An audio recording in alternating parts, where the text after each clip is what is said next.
الحمد لله نحمده ونستعينه ونستغفره ونعوذ بالله من شرور أنفسنا ومن سيئات أعمالنا من يهده الله فلا مضل له ومن يضلله فلا هادي له وأشهد أن لا إله إلا الله وحده لا شريك له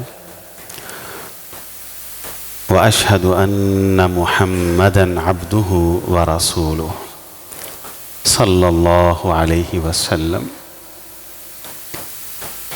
يا أيها الذين آمنوا اتقوا الله حق تقاته ولا تموتن إلا وأنتم مسلمون يا أيها الناس اتقوا ربكم الذي خلقكم من نفس واحدة وخلق منها زوجها وبث منهما رجالا كثيرا ونساء واتقوا الله الذي تساءلون به والأرحام إن الله كان عليكم رقيبا يا أيها الذين آمنوا اتقوا الله وقولوا قولا سديدا يصلح لكم أعمالكم ويغفر لكم ذنوبكم ومن يطع الله ورسوله فقد فاز فوزا عظيما أما بعد فإن خير الحديث كتاب الله وخير الهدي هدي محمد صلى الله عليه وسلم فإن شر الأمور محدثاتها وكل محدثة بدعة وكل بدعة ضلالة وكل ضلالة في النار أعوذ بالله السميع العليم من الشيطان الرجيم من همزه ونفخه ونفثه بسم الله الرحمن الرحيم إن عدة الشهور عند الله 12 شهرا في كتاب الله يوم خلق السماوات والأرض منها 4 حرم ذلك الدين القيم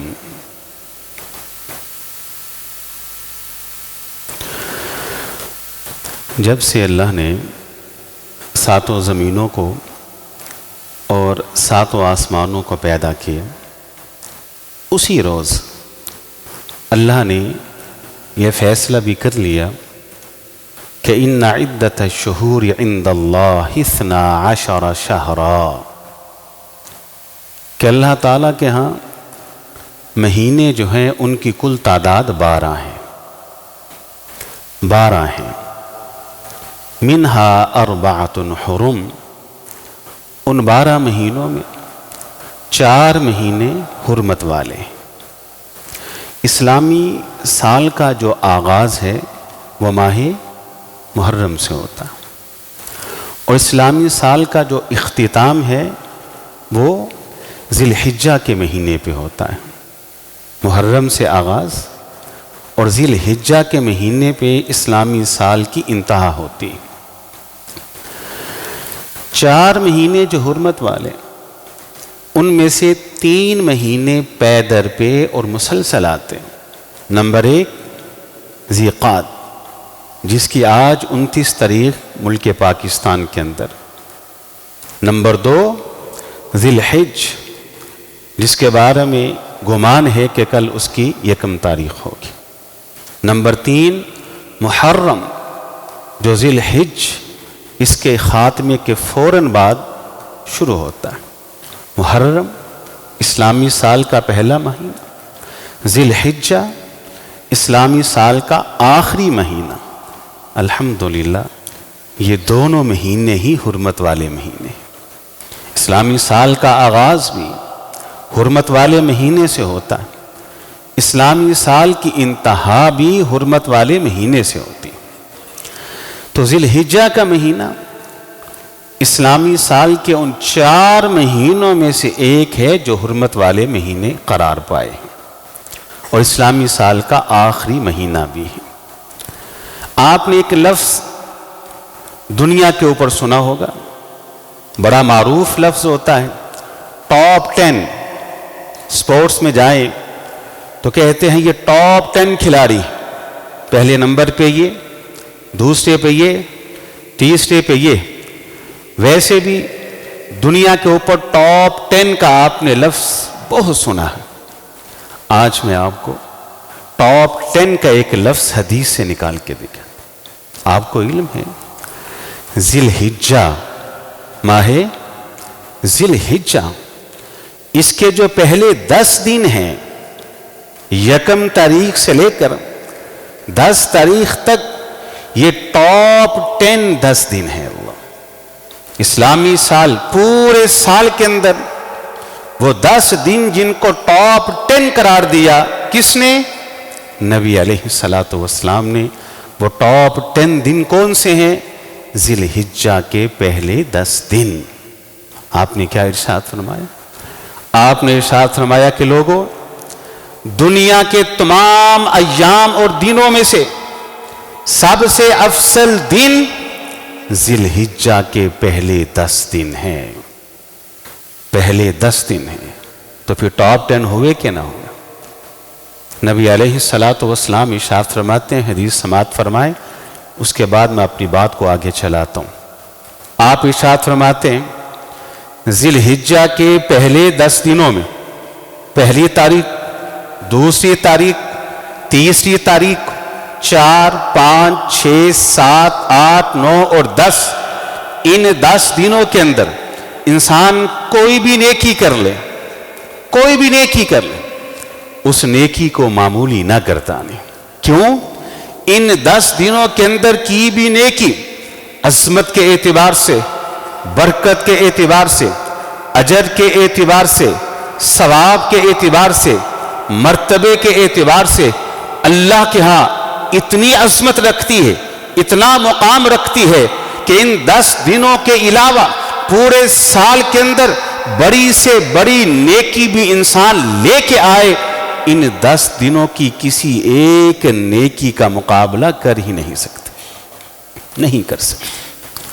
صحابی سوال کر لیتے، کہتے ہیں وَلَا الْجِهَادُ فِي سَبِيلِ اللَّهِ، اللہ کے رسول، ان 10 دنوں کے علاوہ کسی دن کے اندر کوئی بندہ اگر جہاد فی سبیل اللہ کرتا ہے تو کیا جہاد فی سبیل اللہ بھی ان دنوں کی نیکی کا مقابلہ نہیں کر سکتا؟ اللہ اکبر۔ جہاد کی بڑی عظمت ہے، جہاد کا ایک بڑا مقام ہے، قرآن مجید کے پاروں میں جس کا ذکر اور تذکرہ موجود ہے، احادیث میں جس کے بڑے فضائل موجود ہیں۔ آپ علیہ السلام ارشاد فرماتے ہیں وَلَا الْجِهَادُ فِي سَبِيلِ اللَّهِ، ہاں میرے ساتھی، عام دنوں کا جہاد فی سبیل اللہ وہ بھی ان ٹاپ 10، ان 10 دنوں کی کسی ایک نیکی کے اجر و ثواب کو نہیں پہنچ سکتا۔ اللہ، معمولی دن ہے، معمولی دن۔ بس آپ نے یہ وضاحت فرمائی کہ ہاں وہ شخص جو جہاد کی راہ میں نکلتا ہے، مال بھی ساتھ ہے، سواری بھی ساتھ ہے، خود بھی گیا، جب جہاد کے میدان میں پہنچا نہ مال واپس پلٹا نہ خود واپس پلٹا، مطلب وہ جہاد کی راہ کے اندر شہید ہو گیا۔ یہ شہادت کا ایک عمل ایسا عظیم عمل ہے جو ان 10 دنوں کی نیکیوں سے زیادہ فضیلت والا ہے، وگرنہ دنیا کی کوئی نیکی، دنیا کا کوئی عمل، دنیا کا کوئی ایسا اس کرۂ ارضی کے اوپر موجود ہی نہیں ہے جو ان 10 دنوں کی کسی ایک نیکی کا مقابلہ کر سکے۔ سوال یہ ہے جو ذہنوں میں آتا ہے، آنا بھی چاہیے، وہ سوال یہ ہے کہ ان 10 دنوں کو یہ عظمت کیوں حاصل؟ ذی الحجہ کے ان 10 دنوں کو ٹاپ 10 کیوں قرار دیا گیا؟ ان 10 ایام کو اتنی فضیلت کیوں حاصل ہے؟ بے شمار وجوہات ہیں، لیکن چند ایک میں آپ کے گوش گزار کر دوں۔ جو علماء نے، جو محدثین نے، جو مفسرین نے بیان کی ہیں وہ کیا ہے کہ ذی الحجہ ایک ایسا مہینہ ہے کہ اللہ رب العزت نے اس ماہ مبارک کے اندر، اس مہینے کے اندر، اور خصوصاً پہلے 10 دنوں کے اندر اتنی بڑی بڑی عبادات کو اکٹھا کر دیا ہے کہ پورے سال کے اندر کسی مہینے میں اور کسی مہینے کے کسی عشرے کے اندر اتنی بڑی بڑی عبادات امت مسلمہ کے لیے موجود ہی نہیں ہے۔ نمبر 1، سب سے پہلی عبادت کیا ہے؟ مشرق سے، مغرب سے، جنوب سے، شمال سے، چاروں اطراف سے، پوری دنیا سے مسلمان اسلام لبیک لبیک اللہم لبیک لبیک لا شریک لک لبیک ان الحمد والنعمت لک والملک لا شریک لک۔ یہ توحید کا گیت گاتے ہوئے جانب مکہ رواں ہوتے ہیں، کس کے لیے؟ حج جیسی عظیم عبادت کو ادا کرنے کے لیے۔ حج جیسی عظیم عبادت اللہ تعالیٰ نے کس مہینے کے اندر رکھی ہے؟ ذی الحجہ کے مہینے میں۔ یہاں ایک رک کے بعد میں آپ کے گوش گزار کرنا چاہوں گا، اور اس بات کو آپ کے گوش گزار کرنے سے پہلے میں معذرت بھی چاہتا ہوں۔ قرآن مجید میں یہ بات اللہ نے ارشاد فرمائی ہے، وَلِلَّهِ عَلَى النَّاسِ حِجُّ الْبَيْتِ مَنِ اسْتَطَاعَ إِلَيْهِ سَبِيلًا۔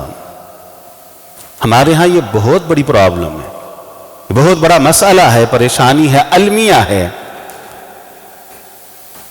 کہ ہم 2 چیزوں سے محروم ہیں۔ نمبر 1 کہ ہمیں مسائل کی ٹھیک طرح سے آگاہی نہیں ہے۔ وہ لوگ جو مسجدوں میں آتے ہیں، نمازیں پڑھتے ہیں اور جن کا تعلق دین اور اسلام کے ساتھ ہے، انہیں بھی ٹھیک طرح سے مسائل کی آگاہی نہیں ہوتی، کوشش بھی نہیں کی جاتی۔ اللہ کہتے ہیں وَلِلَّهِ، اللہ کے لیے، عَلَى النَّاسِ، لوگوں پر فرض ہے، حج البیت، کہ وہ بیت اللہ کا حج کریں، من استطاع الیہ سبیلا، ہر وہ شخص جو اللہ کے راستے میں حج کے لیے نکلنے کی استطاعت رکھتا ہے۔ کیا رکھتا ہے؟ یہ مسئلہ تو آپ نے سن رکھا ہے کہ جس انسان کے پاس استطاعت ہے اس پہ حج۔ استطاعت کسے کہتے ہیں؟ کبھی آج تک اس کی ڈیفینیشن، تعریف کسی نے سمجھی؟ استطاعت کے حوالے سے میرے اور آپ کے اپنے ہی فارمولے ہیں، استطاعت کے حوالے سے میں نے اور آپ نے اپنے ہی پیمانے بنائے۔ شاید استطاعت یہ ہے کہ پہلے 1 گھر بنا لوں، 2 بنا لوں، 3 بنا لوں، بیٹی بیاہ دوں، بیٹا بیاہ دوں، شاید کاروبار کھڑا کروں، پھر اس کے بعد جو مال آئے وہ استطاعت ہے۔ نہیں، استطاعت کس کو کہتے ہیں؟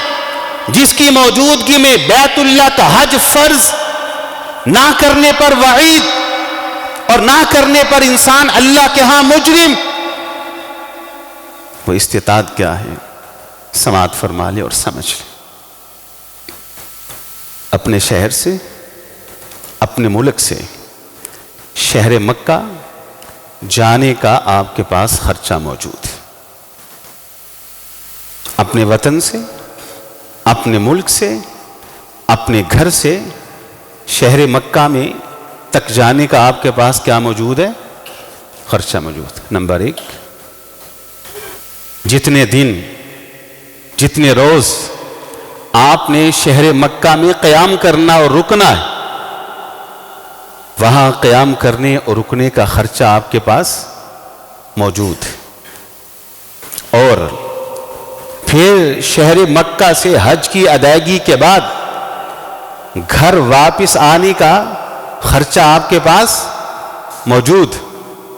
میں دوبارہ دہرائے دیتا ہوں، اپنے گھر، اپنے ملک، اپنے وطن، اپنے شہر سے شہر مکہ جانے کا خرچہ آپ کے پاس، سبھی بولیں، جتنے دن آپ نے شہر مکہ میں قیام کرنا ہے اتنے دن قیام کا خرچہ آپ کے پاس موجود۔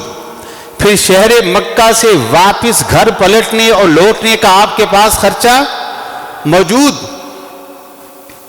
اپنے وطن سے شہر مکہ گئے، جتنے دن آپ وہاں رکے، پھر واپسی پہ آپ کو جتنا ٹائم لگا، یہ جتنا دورانیہ ہے، اس دورانیے اور اس وقت کا خرچہ گھر والوں کے لیے پیچھے موجود ہے، گھر والوں کے لیے موجود ہے۔ میں پھر دہرائے دیتا ہوں تاکہ سبق اچھی طرح سے یاد ہو جائے کہ آپ اپنے گھر سے شہر مکہ جائیں، آپ کے پاس اتنا خرچہ موجود۔ شہر مکہ میں حج کے لیے جتنے دن آپ نے قیام کرنا ہے آپ کے پاس اس کا خرچہ موجود، وہاں سے واپس آنے کا خرچہ آپ کے پاس موجود، جتنے دن آپ سفر میں حج میں رہیں اتنے دنوں کا خرچہ گھر والوں کے لیے، اہل خانہ کے لیے موجود ہے۔ بس آپ کے اوپر بیت اللہ کا حج اللہ نے فرض قرار دے دیا۔ یہ استطاعت کے یہ پیمانے جو میں نے اور آپ نے بنائے یہ کہاں موجود؟ ہم نے جو احادیث میں پڑھا ہے، ہم نے جو کتب کے اندر پڑھا ہے، اللہ کی قسم صحابہ کرام میں ایسے صحابہ کرام ملتے ہیں جو ہر سال بیت اللہ حج کے لیے جایا کرتے تھے، ہر سال بیت اللہ حج کے لیے جایا کرتے تھے۔ میں ایک دعا کرنے لگا ہوں، تمام احباب درد دل سے آمین کہیے گا۔ اللہ مجھے بھی، میرے ان ساتھیوں کو، میرے ان بھائیوں بزرگوں اور دوستوں کو بھی، اور وہ خواتین جو یہاں تشریف لائی ہیں ان کو بھی اللہ حج جیسی سعادت ہمارے مقدر اور نصیب کے اندر فرما دے۔ جی تو ان 10 دنوں کو یہ عظمت کیوں حاصل ہے؟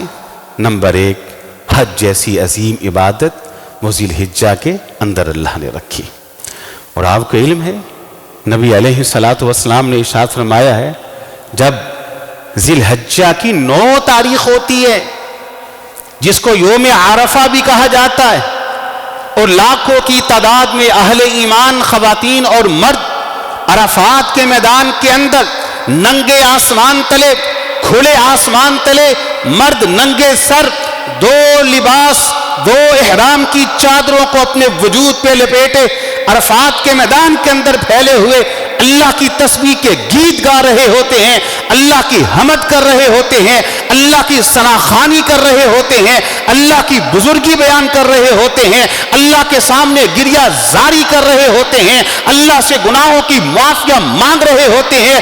آسمان کا رب آسمان کی بلندیوں سے عرش پر مستوی ہو کر جھانکتے ہیں اور فرشتوں کے سامنے اللہ فخر کرتے ہوئے یہ بات کہتے ہیں، ملائکہ دیکھو لاکھوں کی تعداد میں کھلے آسمان تلے ننگے سر ایک ہی قسم کا لباس پہنے یہاں اکٹھے اور جمع ہیں، فرشتوں کے سامنے اللہ اس روز فخر کر رہے ہوتے ہیں۔ اور فرمایا کہ اللہ تعالیٰ عرفہ کے دن 9 ذی الحجہ کو جتنے لوگ جہنم سے آزاد کرتے ہیں پورا سال اتنے لوگوں کو اللہ آزاد نہیں کرتا۔ اللہ ہمارے مقدر اور نصیب کے اندر بھی وہ دن کرتے، آمین۔ پہلی وجہ یہ دن ٹاپ 10 کیوں ہیں کہ اللہ تعالیٰ نے اس مہینے کے اندر کس عبادت کو رکھا ہے؟ حج۔ نمبر 2، استطاعت نہیں ہے، یہاں کر لیا ہے، فرض نہیں ہے تو اپنے گھروں کے اندر ہیں، کیا وہ فارغ ہیں؟ نہیں، انہیں حکم ہے کہ تم ایسا کرو، جب 10 تاریخ ہو، عید کا دن ہو، تو تمہیں سنت ابراہیمی پہ عمل کرتے ہوئے جانوروں کو ذبح کرنا ہوگا، قربانی کرنی ہے۔ کیا کرنا ہے؟ قربانی کرنی ہے۔ قربانی کا عمل بھی اللہ تعالیٰ نے اس مہینے کے اندر رکھا ہے، اور قربانی کے حوالے سے ایک بات اپنے ذہن میں بیٹھا، قربانی جانور کو ذبح کرنا، اللہ کہتی ہے لَن يَنَالَ اللَّهَ لُحُومُهَا وَلَا دِمَاؤُهَا وَلَكِنْ يَنَالُهُ التَّقْوَى۔ ہم جب قربانی کرتے ہیں ہمارے ذہنوں کے اندر ایک بڑا ہلکا تصور ہے کہ ہم حضرت ابراہیم کی سنت پہ عمل کر رہے ہیں، اور کون سی سنت؟ کہ حضرت ابراہیم علیہ السلام نے اپنے جوان بیٹے حضرت اسماعیل علیہ السلام کو ذبح کرنا چاہا تھا اللہ کے لیے۔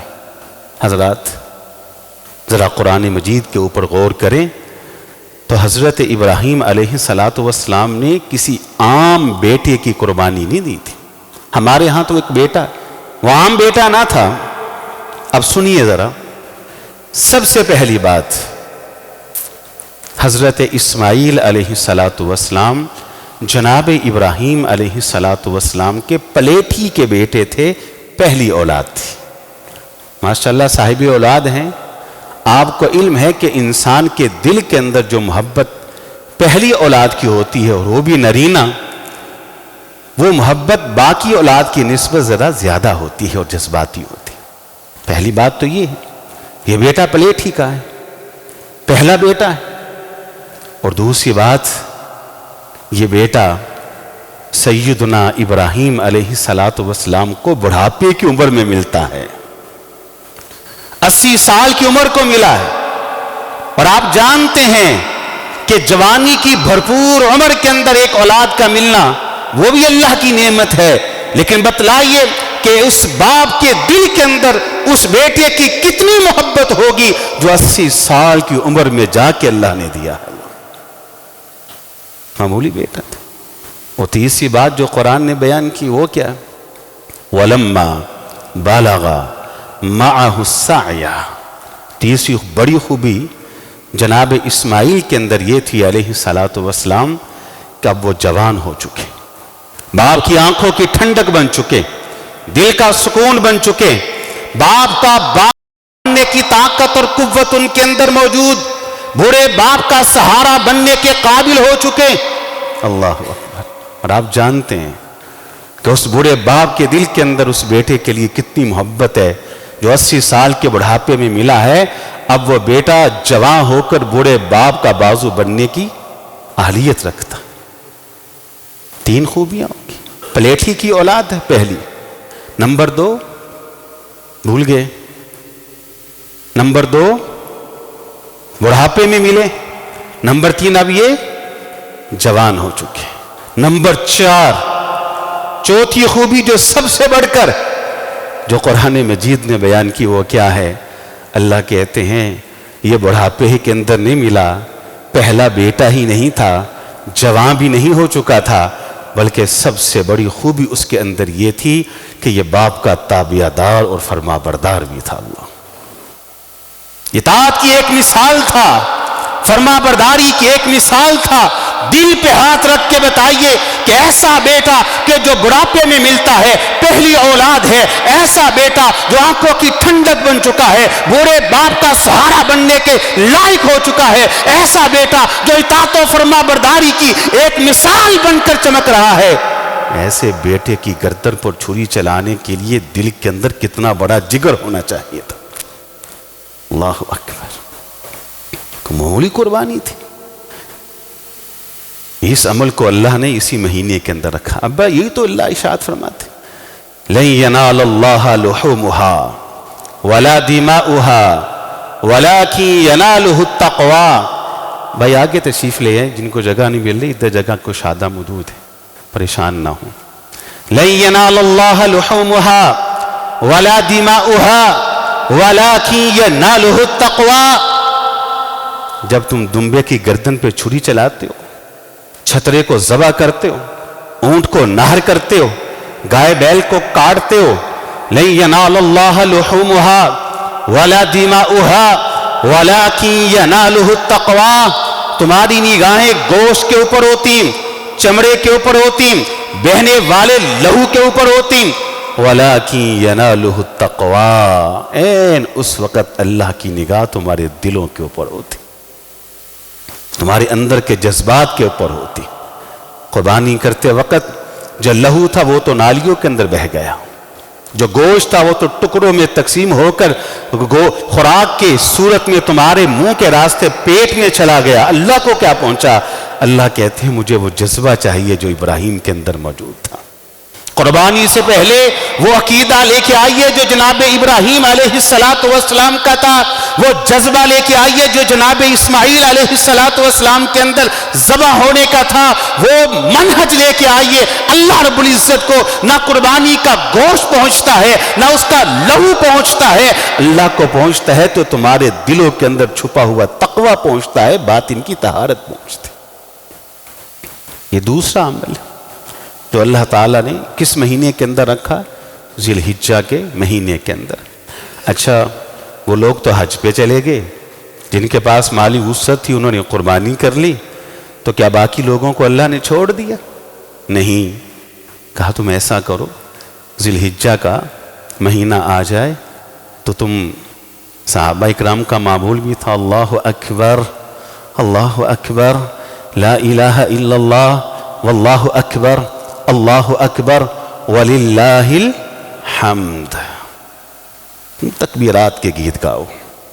اچھا 10 تاریخ ہے، 10 تاریخ ہے، لوگ قربانیاں کریں گے اور وہاں لوگ بیت اللہ پہنچ کر، شہر مکہ پہنچ کر حج کریں گے۔ کوئی بات نہیں، تمہارے پاس حج کی استطاعت نہیں، قربانی کی استطاعت اور وسعت نہیں، تم اپنے ہی گھر میں، اپنے ہی علاقے میں 10 تاریخ کو نکلو، کھلے میدان تلے نماز عید کی 2 رکعتیں ادا کر لو، خطبہ سن لو، وہیں پہ اپنے ہاتھوں کو پھیلا کے میرے سامنے گریہ زاری کر کے مجھ سے مانگ لو۔ اللہ کہتے ہیں میں اس عمل کی برکت سے تمہیں بہت کچھ عطا فرما دوں گا۔ سب کو مصروف کر دیا ہے۔ اب آخر میں وقت کم ہے، یہ جو ٹاپ 10 دن ہیں، اس کا ایک پیکج میں آپ کو دینا چاہتا ہوں۔ یوٹیوب کے پیکج لیتے ہیں نا، نیٹ کے پیکج لیتے ہیں، خصوصاً میرے یہ نوجوان بھائی، چلیے ان ٹاپ 10 دنوں کا ایک پیکج میں آپ کے سامنے وہ رکھتا ہوں، اس پیکج کو لکھ کے لے جائیے اور اس پہ انشاءاللہ آپ کیا کریں گے؟ عمل بھی کریں گے۔ نمبر 1، دن کتنے ہیں؟ 10، ٹاپ 10 میں 10 دن ہیں، 10 ایام ہیں۔ قرآن مجید کے پاروں کی تعداد کتنی ہے؟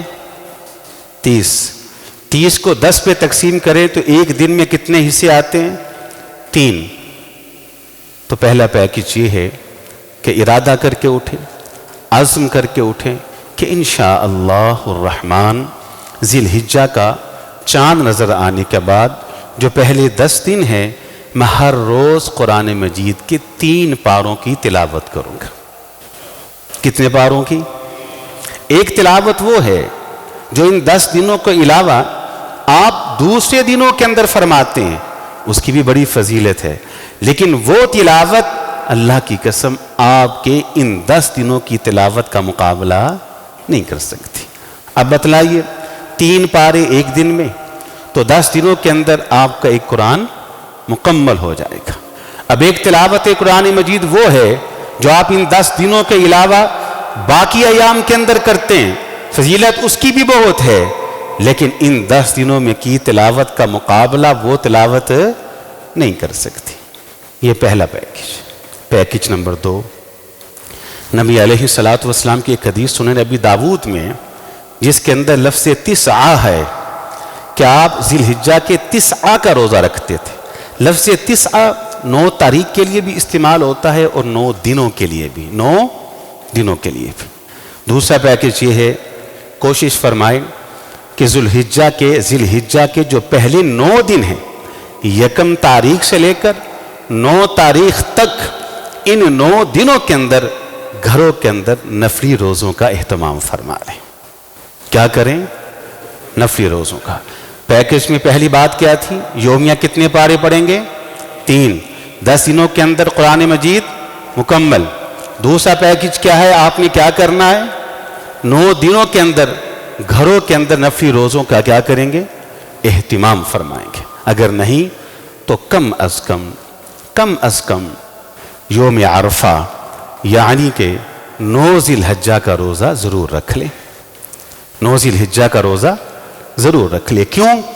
رسول کریم صلی اللہ علیہ وسلم نے ارشاد فرمایا تھا کہ عرفہ کا 1 دن کا روزہ، عرفہ کے 1 دن کا روزہ، جو حاجیوں کے لیے نہیں ہے، حاجیوں کے لیے نہیں، جو میدان عرفات کے اندر موجود ہے ان کے لیے نہیں، جو حج کے لیے نہیں جا سکے، وہ 1 روزہ رکھ لیں۔ اس 1 روزے کی برکت سے اللہ گزشتہ سال اور آئندہ سال کے ایڈوانس 2 سال کے گناہوں کو معاف فرما دیتے ہیں۔ کم سے کم اس کا تو اہتمام فرمائیں گے نا انشاءاللہ۔ یہ پیکج کہتا ہے۔ نمبر 3، ان 10 دنوں کے اندر قربانی کے اوپر جو مال آپ خرچ کریں گے سو وہ تو کریں گے، کوشش کریں روزانہ کی بنیاد پر حسب استطاعت، حسب طاقت جتنی اللہ نے استطاعت دی ہے، جتنی اللہ نے صلاحیت دی ہے، اس کے مطابق روزانہ کچھ نہ کچھ اللہ کی راہ میں اللہ کے دیے مال میں سے صدقہ کریں۔ وہ کیوں؟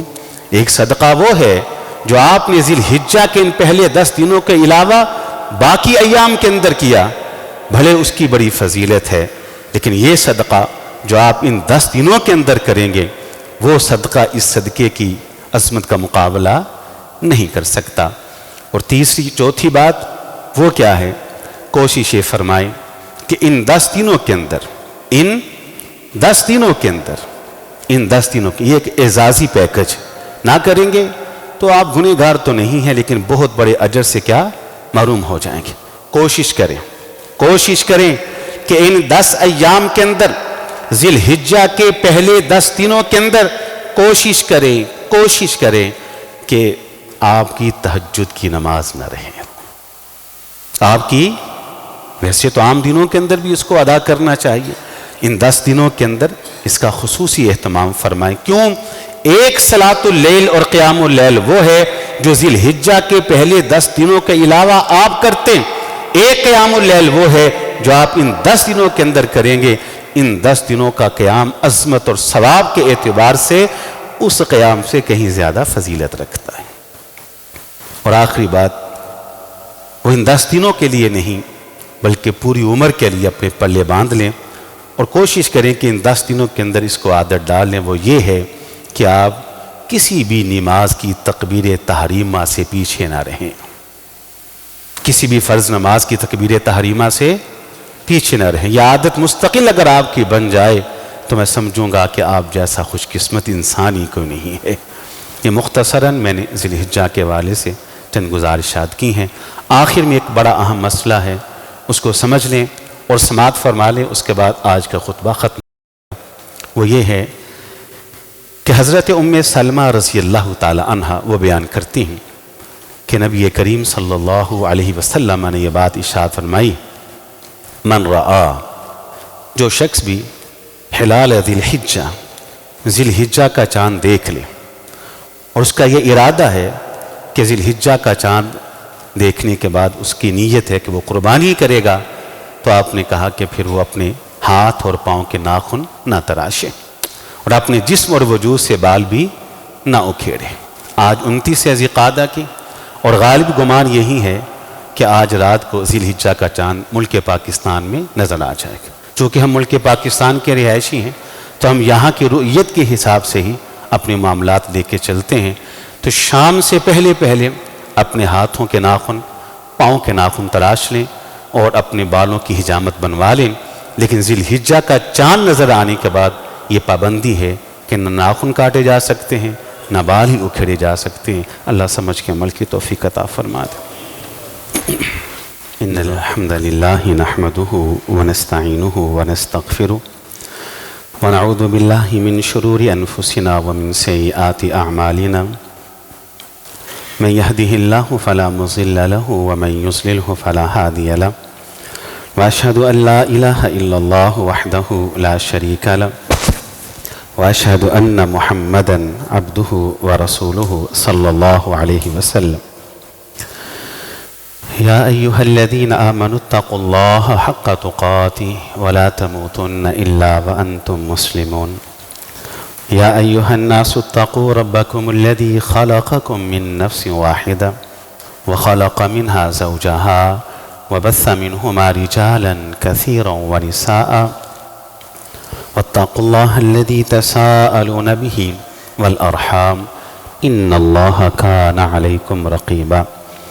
يا أيها الذين آمنوا اتقوا الله وقولوا قولا سديدا يصلح لكم أعمالكم ويغفر لكم ذنوبكم، ومن يطع الله ورسوله فقد فاز فوزا عظيما۔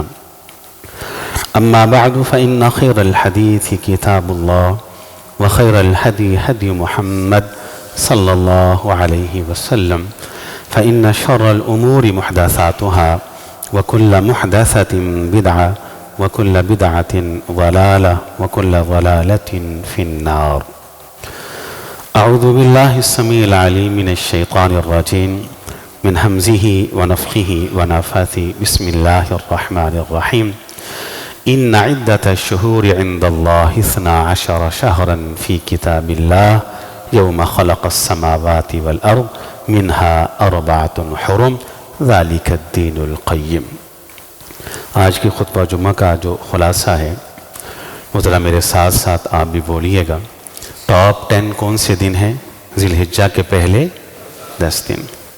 ان کو ٹاپ 10 کیوں قرار دیا گیا؟ اس کے اندر بڑی بڑی اللہ نے عبادتیں اکٹھی کر دی۔ سب سے پہلی عبادت کون سی ہے؟ حج۔ اور حج کس کے اوپر فرض ہے؟ اسے استطاعت سمجھ میں آ گئی آپ کو انشاءاللہ۔ دوسرا عمل کون سا ہے؟ سنت ابراہیمی، قربانی۔ اور قربانی کے حوالے سے جو بات میں نے آپ کے سامنے رکھی کہ ابراہیم نے کس بیٹے کی قربانی کی تھی، وہ جذبہ انسان کے اندر ہونا چاہیے۔ پیکیج آپ نے کیا سمجھا ہے ان 10 دنوں کا؟ نمبر 1، سب بولیں،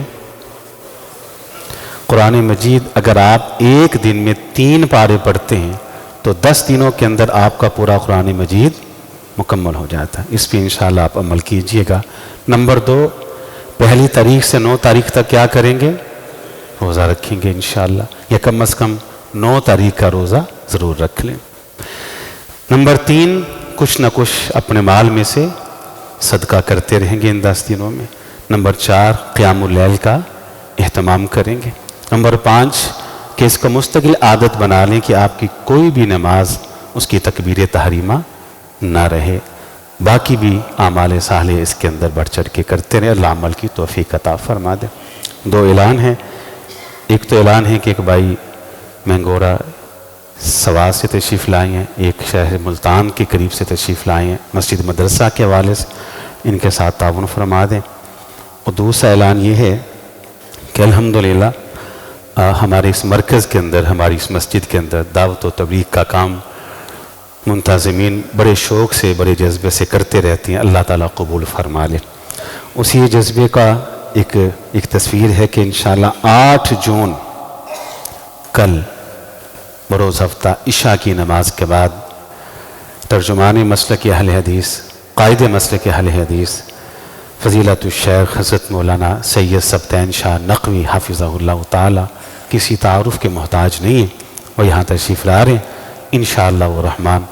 کل عشاء کی نماز کے فوراً بعد ان کا درس قرآن ہوگا انشاءاللہ۔ تمام احباب تشریف لائیں گے نا انشاءاللہ؟ سب احباب تشریف لائیے گا اور ان کے بیان کو سماعت فرمائیے گا۔ بہت ساری دعاؤں کی درخواستیں ہیں، سبھی کے لیے دعا کرتے ہیں۔ اللہم اغفر لنا وللمؤمنین والمؤمنات والمسلمین والمسلمات، اللہم الف بین قلوبہم واصلح ذات بینہم، اللہم انک عفو کریم تحب العفو فاعف عنا، یا حی یا قیوم برحمتک نستغیث، اللہم اشف مرضانا ومرضى المسلمین، اذهب الباس رب الناس واشف انت الشافی لا شفاء الا شفاؤک شفاء لا یغادر سقما، اللہم احسن عاقبتنا فی الامور كلها واجرنا من خزي الدنيا وعذاب الآخرة، ربنا آتنا في الدنيا حسنة وفي الآخرة حسنة وقنا عذاب النار، سبحان ربك رب العزة عما يصفون وسلام على المرسلين والحمد لله رب العالمين۔